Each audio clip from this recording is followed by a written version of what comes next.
పడనివ్వడు. కనికరపూర్ణుడే నీ కన్నీరు తుడుచును. సియోను దేవుడే నేను సిగ్గుపడనివ్వడు.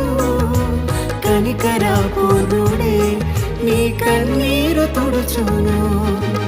అసమానుడైన వాడు అవమానపరచడు నిన్ను. ఓటమి ఎరుగని మన దేవుడు